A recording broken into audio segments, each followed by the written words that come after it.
అసలు పోలీసులే ఈ చార్జ్ షీట్లలో మనకి యాడ్ చేసినట్లయితే వాటిని మనం ఎలా తగ్గించుకోవాలి? ఓకే, సో ఇంతకుముందు మనం ఎఫ్ఐఆర్ నుంచి ఎలా తొలగించుకోవాలి అని అనుకున్నాం. అట్లనే ఈ యొక్క ఎఫ్ఐఆర్లో కూడా మెన్షన్ చేయబడి కొందరు వ్యక్తుల పేర్లు అంటే కేసుకు ఎలాంటి సంబంధం లేకపోయినప్పటికీ, కేసుతో ఎలాంటి లేకపోయినప్పటికీ, ఆ కేసులో ఇన్వాల్వ్మెంట్ లేకపోయినప్పటికీ ఆ ఎఫ్ఐఆర్తో పాటు పోలీసు వాళ్ళు కొన్నిసార్లు ఛార్జ్ షీట్లో కూడా వీళ్ళ పేర్లు యాడ్ చేయడం జరుగుతుంది.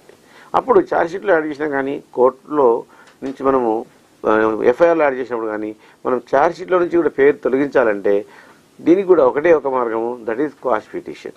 ఈ క్వాష్ పిటిషన్ అనేది మనం హైకోర్టులో వేసుకున్నట్లయితే హైకోర్టు అడ్వకేట్ సంప్రదించుకొని క్వాష్ పిటిషన్ వేసుకొని దాంట్లో నుంచి కూడా ఛార్జ్ షీట్లో నుంచి కూడా అన్నెసెసరీ ఉన్న పేర్లను కూడా మనము తొలగించే అవకాశం ఉంటుంది. అంటే ఎప్పుడైతే ఫర్ ఎగ్జాంపుల్ 498 కేసుల్లో చాలామందికి ఆ యొక్క ఏ1 భర్తగాను, ఏ2ను మళ్ళీ ఫాదర్ను, లేదా మదర్ను, ఏ3గా వాళ్ళ ఫాదర్ను, ఏ4గా సిస్టర్ను, ఏ5గా ఇంకొక సిస్టర్ను ఇట్లా పెడతారు.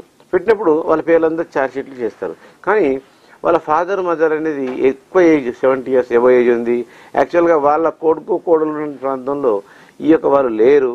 అయినప్పటికీ వాళ్ళ పేర్లు ఛార్జ్ షీట్లో యాడ్ చేయబడ్డాయి. కాబట్టి వీళ్ళు కేసుతో సంబంధం లేదు అని చెప్పి మీరు క్వాష్ పిటిషన్ వేసుకొని హైకోర్టులో ఛార్జ్ షీట్లో నుంచి కూడా వాళ్ళ యొక్క సంబంధం లేని యొక్క వ్యక్తులను, కేసుకు సంబంధించిన లేని వ్యక్తులను పేర్లను తీసేసే అవకాశం ఉంది.